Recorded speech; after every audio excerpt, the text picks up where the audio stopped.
నమస్తే చెప్పండి మీ పేరు? నా పేరు చింతూరి శోభనరావు, ధవళేశ్వరం, రాయమండ్రి రూరల్ నియోజకవర్గం. బుచ్చి చౌదరి గారి పనితీరు ఎలా ఉంటుంది? అంతా చెప్పుకోదగ్గ అంతా ఏం లేదండి.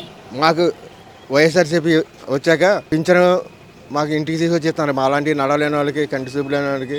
ఆయన హయాంలోనే మాకు కంటి ఆపరేషన్ కూడా అయింది. ఏంటి జగన్మోహన్ రెడ్డి ఆయన రెడ్డి గారు ఉన్న తర్వాత. లోకల్లో బుచ్చి చౌదరి గారు 2 సార్లు చేశారు కదా, మీరు ఏదైనా పని అని చెప్తే చేసే అవకాశాలు ఉన్నాయి? ఏం లేదు, ఆయన ఏం చేయలేదు. చౌదరి గారు బాగా చేశారు, డెవలప్మెంట్ సీనియర్ నాయకుడు, ఈసారి కూడా టీడీపీకి వెళ్తుంది ఇక్కడ అంటున్నారంటే ఏమో ఆయన అదృష్టం. కానీ ఎక్కడో రామచంద్రపురం తీసుకొచ్చి వేణు గారిని ఇక్కడ ఇన్ఛార్జ్గా పెట్టారు. ఒక మంచి వ్యక్తి వచ్చి ఇక్కడ పోటీ చేస్తుంటే అందరం సపోర్ట్ చేస్తుండే.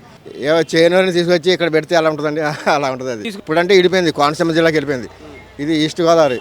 ఇక్కడికి అంత కలిసి అంతా 25-30 కిలోమీటర్ల దూరం ఉంటాడండి. అండి ఒక మంచి వ్యక్తి వచ్చి ఇక్కడ పోటీ చేస్తుంటే అందరూ ప్రతి ఒక్కరు సపోర్ట్ చేస్తారండి. రేపొద్దున ఉంటే రేపొద్దున మా లాంటి ఏమో ఏంటి మేము నా వయసు 72 సంవత్సరాలు అండి. మా ముందు తరం వాళ్ళు కూడా బాగుంటారండి. ఊరు అనేది ఎందుకంటే ఆయన సీనియర్ అయిన కానీ ఆయన ఏం చేయలేదండి, చెప్తాను కదా. మాకు తెలిసిండే ఆడు కరోనా టైంలో వచ్చేసి ఎవరిని ఇలా పలకరించలేదండి, చేయలేదు ఏంటి. కరోనా టైంలో ఏంటి భయపడిపోయి ఇళ్ళల్లో దాక్కొని అక్కడ దాక్కొని ఇక్కడ దాకా అలా ఉండేవాళ్ళం అండి. అదే ఎప్పుడో వస్తే నిజంగా ఆయన కానీ మళ్ళీ కానీ ఓడిపోయాడు కానీ బుచ్చి చౌదరి గారు అమెరికాలో ఉంటాడు వెళ్ళిపోయి. ఓడిపోతే ఇంతకుముందు అలా వెళ్ళిపోయి అక్కడ ఉండేవాడు అండి అంతే. గెలిచినప్పుడు కూడా అమెరికాలో ఉండేవాడు. అది అది ఓకే, ఈసారి వేణు గారిని గెలిపిస్తారు మీరు? షూర్ అండి.